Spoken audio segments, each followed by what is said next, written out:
Well, hello everyone. It is Monday again, and we're back for the Monday Mindset with Kevin DeShazo. Hello, Kevin. Good morning, Jason. Good morning. How was your weekend? It was good. Lots of baseball. We had a baseball tournament for my oldest, and so we spent all day Saturday out at the ballpark, and then yesterday it rained, and so I just took a nap.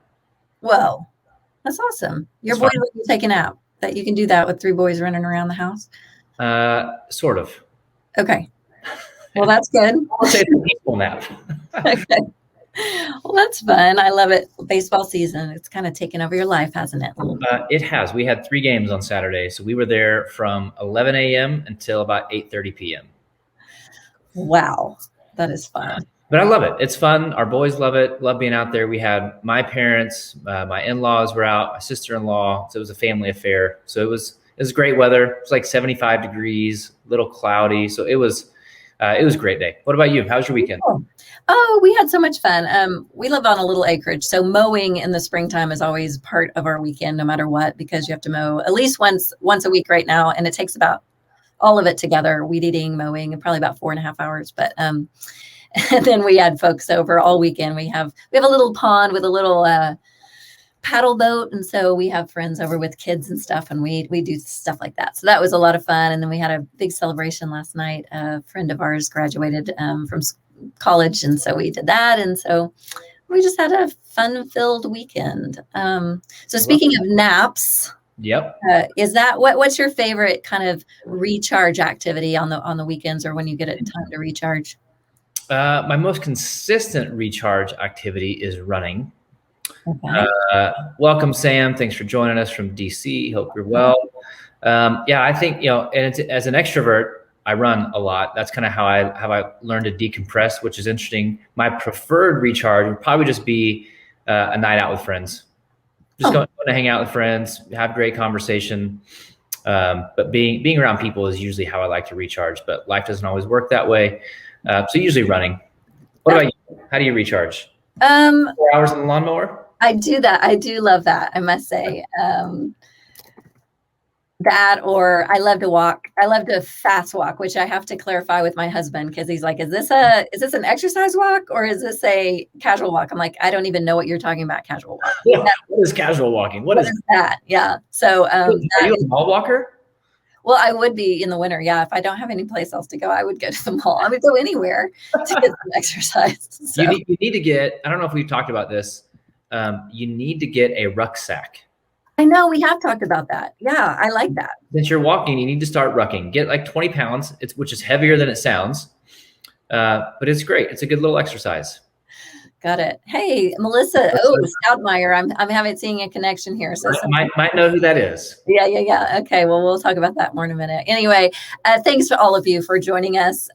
Those of you on the Giant platform, always love when you come in that way. But then, of course, those of you who are on Facebook Live and LinkedIn Live, thanks for joining. So I don't want to waste any more time, because we have some very special guests. This is a first for us on the Monday Mindset to have 2 guests. So I want you to introduce them. I'm going to head off, and I'm going to listen or watch during the chat and see if anybody has questions for our guests or any comments, and we will meet back up here at the end. So go for it and introduce our guests. Love it. Yeah, if you guys have questions throughout this session, throw them in the chat. Tracy will get back to those. But I am so excited today for many reasons. One, we're having my friend Amy Mast, Amy, I'm going to butcher your title right off the bat. She's, I think, our new director of sales for Giant, but she's an all-star. She's been a sports trainer. She's a leader. She just pours into people and makes people better. So we're going to spend some time with our friend Amy. We have an extra special guest, which if you saw Melissa Stoudmire's name come across the bottom, you'll recognize the name. What we're also going to have is Owen Stoudmire, which I'm going to guess is probably Melissa's son. Owen is a defensive tackle headed to play football at Boston College this fall. And Amy worked with his football team. She was the trainer for the team, but just said, I'm more than a trainer. I'm a developer of leaders. So she worked with them on self-awareness, on mindset, on communication, on 5 voices, and just really invested into the culture from of that football team. And they did unbelievable things. And so we're going to hear some of those stories. But welcome to Monday Mindset, Amy Mast and Owen Stoudmire. Friends, how we doing? Hey, thanks for having us, Kevin. Great to be here. Did I butcher your title already? No, you're essentially, I think the official is Director of Corporate Growth, but that is just a friendlier term for sales. Yes. Yeah, that sounds about Giant. That's how we operate. And to give you some insight, like Amy was just a guide consultant, just investing in teams, but was good enough. It's like we wanted a director of sales. Like she's that good, so we want her speaking to everyone. All right, friends, how we doing on Monday? We doing all right? Owen, are you still in school? Is school done? I am, yes. I am in school right now. Graduation, what, in a week, 2 weeks? Yep, in a week. Okay, awesome. Congrats. So Owen, give me the short story. Like who's Owen? Who are you? What are you about? Yeah, so obviously I'm Owen Stoudmire. I play football. I have all my life, really. I go to Norway in high school here in Ohio. I'm heading to Boston College here in a month, actually, to continue my athletic and academic career. And yeah, we live in a really rural town and little small town, and everybody knows everybody, and it's a good deal. So I love it. Well, congrats on the work that you've already accomplished and the work that you're launching into. I'm excited to see where life takes you. Amy, who are you, my friend? So I've been in athletics all my life, was an athlete myself for years, and chose a profession that is in athletics. And so it really is my wheelhouse. It's where I thrive, where I'm comfortable, where I have influence. And so once I got started with Giant and wanted to explore the leadership development path, it was really where the natural focus ended up being is within the athletic teams that I was already involved with and had influence with. And so Owen's football team was really the first group that I used as guinea pigs to learn and implement the content, the tools that Giant uses for transformation, and the 5 voices, and how to better communicate with each other to develop relationship so that they can then go and execute on Friday nights more effectively. And so it really was the perfect starting ground for me to get experience, but then also make a difference in these kids' lives is really what, at the end of the day, what fuels me and gives me energy. Yeah, I love it. Yeah, obviously, we want to win football games or whatever our event is, but to make an impact. And we say all the time, those of us who are kind of in the Giant world, whether teaching it or you've been a client, I wish I would have known this at 20. Wish I would have known this at 18. And so for you to invest in these kids to help them get that, that's a legacy, right? That's a lifetime of impact of them learning to know themselves, lead themselves, have better mindsets, communicate better. Do you have any fun stories on any moments, like aha moments or culture changes or wins, or like what is some of the impact that you saw? Yeah. Well, I feel like, sorry, the school bell just went off. Sorry, that was, well, Owen, I'm going to let him reference, that answer to number one. There was his junior year, they had high potential. But what did that year end up looking like, Owen? Yeah, it was not one of our better years. We ended up going 5-6, and that's really the worst record I've had ever.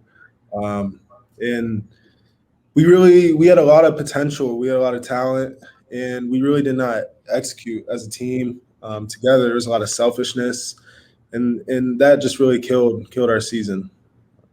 Yeah, so I feel like that was really eye-opening for that junior class, and I was very close contact with them. Being in the training room, it's almost, what do we call it? It's like the salon for athletes. You hear all kinds of things that you wouldn't hear anywhere else, and so there was lots of conversations about dissatisfaction of, man, what in the world? We have all of this skill level, but we can't get along, we can't communicate. And so that was when that big eye-opening experience of like taking that dissatisfaction and saying, okay, what do we do with it? How are we going to fix this? And so I got buy-in pretty easily from their class because they wanted their senior year to be something different. And thankfully the coaches saw what I was doing and were all for trying this. And so they gave me practice time. That was one thing that's tricky in high school. Maybe in college they can devote a specific time outside of practice time, but in high school they're so limited with their time anyways that they had to sacrifice practice time. And so thankfully the coaches were willing to give us that and really invest in bettering our relationship and communication. So that was probably the big transition moment. Yeah. I think you're right. I always say, like, the trainers and the strength coaches are the key to culture in a sports program, because they see the athletes more than the coaches do, right? They see them at their best. They see them at their worst. They know when someone's having a good day, a bad day, why they're having a good day, bad day. And that's kind of the key to breaking in and changing that culture. So I love that. So Owen, let's talk about mindset. When did you realize, because you're young, right? I mentioned before we were live that, like, for me, most of the stuff didn't click in my brain until like age 35. When did you realize that mindset was a thing and that it mattered? Whenever I was younger, like I said, going Division I has always been a dream of mine. And in order to do that, it took a lot of hard work. And in order for me to get to the position I am now, it took a healthy mind. It just took a lot of healthy influence to bring me to in confidence in what I am right now. So yeah. It matters to have people around you to believe in you before you can believe in yourself. I think with success, especially the level of success that you've had and going to BC, like that's a significant thing, right? It's like, not to knock small colleges, like, but you're going to play football at Boston College, like, that's a big deal. You've been performing at a high level at the high school level. And success comes with negativity, right? It comes with critics. It comes with people who don't want to see you succeed, which usually has nothing to do with you, right? It has more to do with their own insecurity. How have you learned to kind of block out that noise and deal with the critics, deal with haters, deal with people who are negative, and just focus on doing what you needed to do in order? Your goal was to play at the D1 level, right? And to give into them would take you away from that goal. So how'd you learn to block that out and focus on your purpose? So for me, a big thing is, if people are hating on you, there's a reason, and they're watching you, and you're bringing influence and light to something in some manner, and you need to have confidence just in who you are, and better yourself. And it's easier said than done, but you really just don't let those people affect your life. I believe strongly you have a choice to a lot of actions in your own actions. So. Yep. I love it. Amy, how have you, not just working with Owen, but the team in general, right? There are always critics, whether you're failing or succeeding, people are going to come after you, right? Yeah. How have you worked with these kids to help them deal with that? Okay, it's a massive thing, and social media, the world that I spend a lot of time in, has made it worse, I think, for young people, because now it's you have your own critic in your head, your own voice, but now you pick up your phone after a game and you've got hundreds of other critics and people coming after you. How have you helped Owen and these players deal with negativity? Sure. Yeah, we had that conversation last year, since we did have a successful year this past year, made it very far, almost to the championship. And so when we did win a big game, that Monday afterwards, I remember going in and saying, okay, well, if people weren't for you before, they either are now or they're waiting for you to fail. Mm-hmm. One of the two. Like, there's usually no middle ground, especially locally, small community. They're either now starting to pay attention because they want to see you succeed, or they're insecure in themselves and they're waiting to see you fail. And they're gonna get a little satisfaction out of that, simply because they're not secure in themselves. So, just taking that mindset, and then also, what someone in Giant says, if you're not jealous of someone else's life, then why am I going to really value what they have to say? Like, if they're not the healthiest person for me to value their influence, then why are you going to put a lot of value into what you hear them saying, and especially if it's negative? Right. And honestly, it's probably you that I've heard say that before. It's a Dabo quote, Clemson, who he said somebody, had some opinion. He goes, I'm not going to take advice from people that I wouldn't take, or I'm not going to take criticism from people I wouldn't take advice from. It's like, I don't need to listen to they don't know me, right? They don't know what I'm about. They don't know the work that I'm putting in. They're not in my life. So I'll take criticism if I trust the person, if the person knows me. To your point, if I know they're for me, well, then I can take their critique all day, right? Then that's being coachable. That's having humility. But there's a difference between people wanting to make you better and people wanting to tear you down, right? And to be able to differentiate, again, especially when you're in the athletic space and there's a massive spotlight on you, social media makes it worse. Everyone's going to have an opinion. Like I listened to a podcast. I had a speaking event last week and I was driving back. I was listening to a podcast with Dax Shepard, an actor, comedian, and Macklemore, who's a singer, rapper, kind of fashion guy. It was a fascinating interview. And they were talking about all of this and the need for validation. And the guy was like, Macklemore said, there are people who think I'm an absolute God. And there are people who think I'm the worst artist in history. They're both wrong. He's like, I've got to be happy with who I'm just me in this moment. And I've got to learn to be at peace with that and not care about all that stuff. And if they don't know me, I don't need their opinion in my life. So they can write whatever they write, Is there something you do, Owen, consistently? I think mindset, one of the things we talk about is there's this myth that like you just develop a healthy mindset and you're good. And it's like, that'd be nice. I wish we could get to that point, but insecurities still creep in, doubt still creeps in, fear still creeps in. So mindset is a muscle, just like football. Like doesn't matter how much talent you have at football. If you don't work at it, that talent goes to waste, right? Your strengths are no longer your strengths. Mindset's the same way. Is there something that you've done to try to be consistent in building your mindset? Yeah, just kind of training my mind itself to just be positive. Something I've always been told from my parents and as a young kid was just have a PMA, which stands for positive mental attitude. And another big thing goes to that is my faith. And I strongly believe that God would never put you through something that you could not handle. And those are things I try and live by and help me in my day-to-day life. Yeah, I love it. Yeah, I think part of it is having your identity rooted in something that's not you, right? Like being about something that's bigger than you is a healthy way to consistently like this is not all about me. Like I get to control what I control, but life isn't really about me or what I can get. Do you have any moments where maybe you were down in a game, maybe it was a high pressure moment where you remember your mindset working to your advantage, like where you had to make a decision in a moment where it's like, this could have gone south real quick, but you were like, no, I'm going to be intentional. I've got to own my mindset. I've got to show up in the right way. Do you have any of those moments that come to mind? I have one if you don't. Yeah, you can answer this one for me. So, I'm on the sidelines and Owen, since he doesn't come off the field, he has a lot of opportunity for injury. And so he has gotten hurt, not necessarily injured, but hurt. We like to differentiate between the two. Yeah. And so he could easily have the mindset of allowing that to get him down and take some plays off. But every time he is like, no, Amy, get me ready. Do what you got to do. Get me so that I can get back on. Like he hates to miss a play.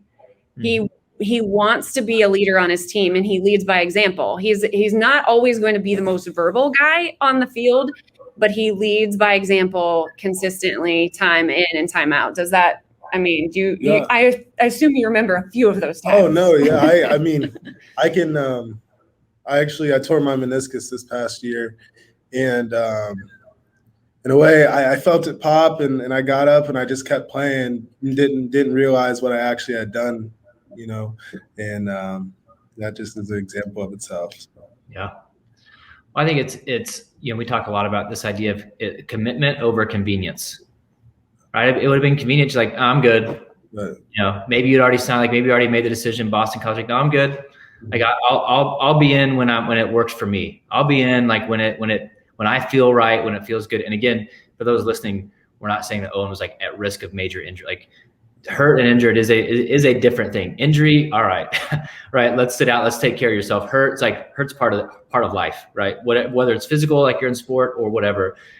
There's always some level of hurt, and you your mindset gets you through that, right? Physical strength, but more so your mindset. And Kevin, we exactly had that conversation. Like when he tore his meniscus, we had that conversation. You could just be done for the year, but Owen's no, if I miss this game and this game, then I can get myself ready so that I can come back for these next key games, like the playoff games, which is exactly what he did. He didn't have to do that, but he decided mindset that was the right thing to do for him. And that's what our world doesn't do. Right. It's like we get really selfish, like, well, it's not working out for me. I'm just going to think about me. Like, no, you're thinking about the team. You're thinking about maybe not thinking about your influence, but that showed the kind of influence that you have. Like, no, I'm going to show up for my team. I made a commitment. And if I can be on the field and not harming myself, but benefiting the team, then I'm going to do it. Which is a mindset that will carry you through everything, right? Obviously not just football. Like life gets hard. It's like, who are we when things get hard? Do we show up or do we bail? Which I think that kind of leads into my next thought of how do you think your mindset has prepared you to go compete at the next level? Now, obviously, I know you haven't been there yet. You don't, put on the pads, get hit the first time. It's going to feel a little bit different than it has the last 4 years. Yeah. But how do you think your mindset has prepared you to operate at the next level? Really just, I think I've battled through adversity and knowing that, just like you said, there's really just two ways. You can either put your head down and fight through it, or you can kind of just give up and lay down. And through past experiences, with injuries, like Amy has said, it just really is preparing me just to keep moving forward and keep working. So yeah, I love it, and it's especially this year, right? If you get hurt this year in a pandemic year, like, you had 75 excuses lined up for like why you could have bailed. Anybody could have bailed this year, but that shows the kind of person you are, shows the kind of teammate you are, shows the character that you have. So I love it. Do you know what? So one of the things we each have our own unique personality, and certain things trigger us to get real negative, to get real insecure. And if we know those things, we can lead ourselves better, right? We know, because too many times we get surprised by adversity or like pressure. It's like life is full of it. Like, we should expect it. It's going to happen. It's guaranteed. Like, oh, I didn't know this was going to happen. Like, of course you can't predict the exact thing. Like, life is full of hard moments. And we all each respond differently to those moments. How have you learned how you respond to those pressure-packed moments, those insecure moments, those fear-based moments? I think I respond positively. I really just, like I said, I have a really few tough parents that really have grounded me and taught me well. They're more of just like a suck it up and get through it. Like I said, it's just the grind and the work of your mind. You got to really prepare your mind to know who you are as a person first, I'd say.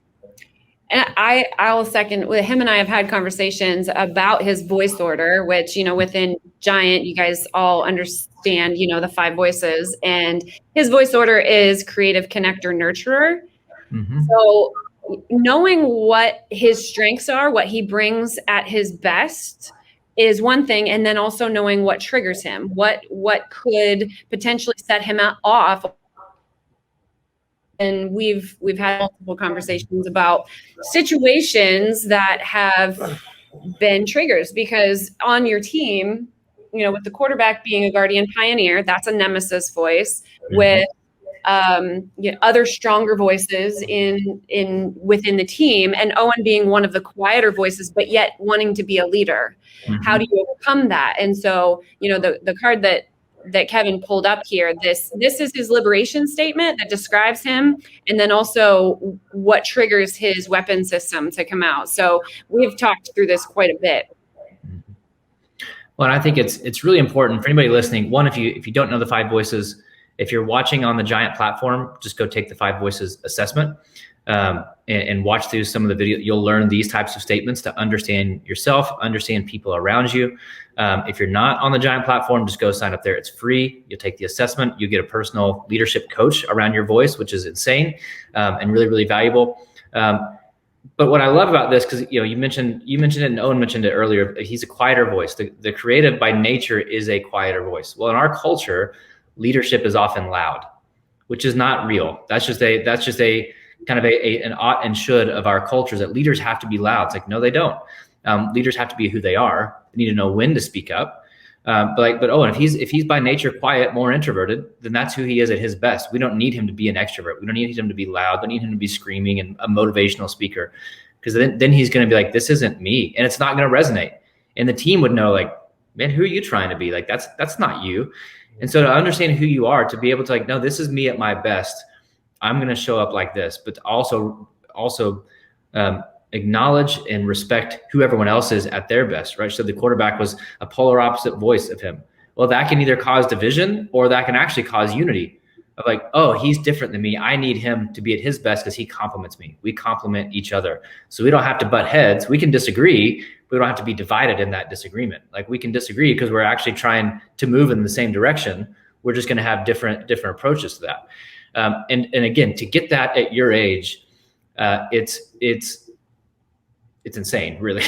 Like, it's just the value that you're going to have to know that, and to know the value of, because I deal with creative connectors all the time who are 45, 50, and they're just now learning who they are and why they've operated the way they've operated, and why they've had certain stresses and difficult moments in their lives. Like, it's all come back to their personality, and they just didn't know that about themselves.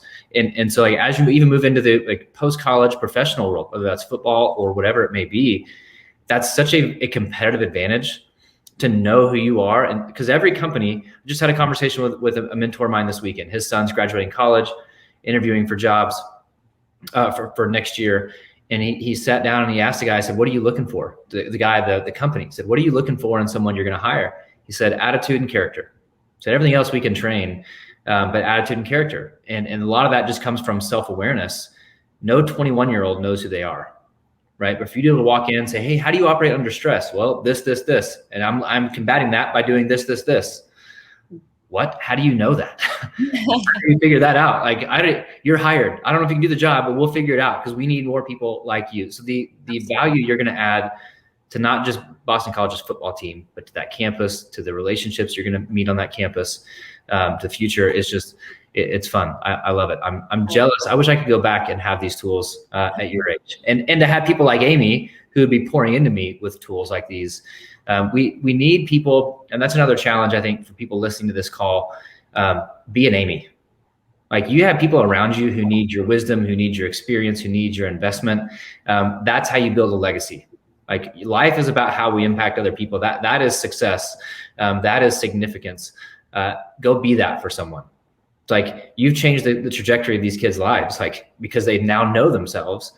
Who cares what they do on the football field? Yes, I love football. Hope you have tons of success. But it's like, you've changed the trajectory of their lives, of their family. Like, that's generational stuff. So we all have the opportunity, if we just open our eyes, to go be that for someone, to go invest in someone, to encourage them. So I love it. Tracy, do you have any questions coming in?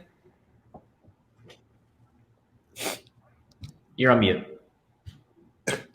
Technology. I know we're new at this. It's our first. Yeah, it's my first time. Sorry, folks. Goodness. No, I was actually on the chat, like watching. That's my excuse. Yeah. So Melissa, Owen, is Melissa your mom? Yes. Okay. Melissa just said that Amy has been a tremendous impact on our kids, and is an amazing coach, mentor, and leader. And Giant is fortunate to have her. No crying on Monday mindset. Let's keep thank you so much. She said great information and presentation. So Amy is well loved, and you can tell that she has major impact. But we do have a couple questions. First of all, kind of going off of the slide that we showed there with the 5 voices. Charity says, Amy or Kevin, besides the 5 voices, what are the other top Giant tools that you use when helping a student athlete with building their mindset? Amy, I'll let you run with that one. Okay. Yeah. Well, we love the support challenge matrix. That one is applicable in every area to every person that we come in contact with. It is not exclusive to any group or personality. It is. So support challenge matrix is at the top of the list. And then the know yourself to lead yourself. So that's the whole idea of, it's an infinity loop. And if you know your tendencies, then you can choose a different action that results in better consequences and a better reality. And so if somebody's unhappy with or dissatisfied with their reality, for instance, what they were their junior year. They're dissatisfied with the reality. How do we work it backwards to figure out, okay, what are our tendencies that are undermining our influence? And so that's where the 5 voices then come in, learning our tendencies, learning who we are, all of those things. But those are probably my top 2. How about you, Kevin? Yeah, those always. I think you just have to start with those every time, because we talk about support challenge a lot from a team perspective, but it's so massive, like looking in the mirror of how you support and challenge yourself. So I love support challenge. I love know yourself, lead yourself. I like the expectation scale to make sure you have like the right that your expectations aren't a burden on you. I like prohibition, inhibition, like who's holding you back? It's probably you. And then self-preservation. I usually, depending on the time, and those are tools that just get us, because we want to work on everyone else, but most of the issues we have are with our own mind, right? It's like it's impacting the way we view people, the way we view ourselves, and so the more we can get young people and ourselves too, but get them to have those tools like so early, it's massive. That's so true. And if you're listening and you're like, I don't even know these tools, what are you people talking about? These are, if you'll go to giant.tv/culture wins, all of these are tools that you have at your disposal to learn and grow through and from. There's an entire series that is just about the tools themselves, and it'll teach you just in a few minutes about each one of these tools and how to apply them. So I encourage you to go to giant.tv/culture wins. Another question coming in is from Lance. He's a dad. He says, I'm a dad of 2 preteen boys who love football. And this is for Owen. They have a lot of potential. They played for many years. Any advice for me of how to best encourage them and challenge them? Honestly, let them do what they love. So if it's football, whatever sport, I would say definitely just let them do what they love and encourage and support them to the best of your abilities. So. Love it. And call Alyssa, because she clearly did an amazing job. Yeah, most definitely. She did. She did. That's awesome. That is awesome. Any addition to that if you all were answering this question, Kevin or Amy? Yeah. I would say, yeah, ask key questions to draw out of them. It's that push-pull. Instead of pushing and telling them what to do all of the time, take the time to draw out of them and pull out of them what it is that they love and what they're passionate about. Because, if they're preteens, they're probably not going to just willingly tell you everything that's on their mind it's just an assumption I'm making, but I would imagine you're going to need to be in the car and they're confined, and then just ask them questions and see if you can't dig a little deeper. Yeah, great advice. I think asking them what they want and letting them know what it's going to take to get there. If they want if they want to play at a high level, that doesn't mean D1. If they want to be a starter, well, there's a certain amount of work. One, you can't control that, but 2, there's a certain amount of work that you have to put into that. It's just letting them know hey, it's great. I love that you want it. Do you really want it? Because here's what that looks like. And if they don't, that's okay. Right. It's to Owen's point, it's what do they want to be about? What do they love doing?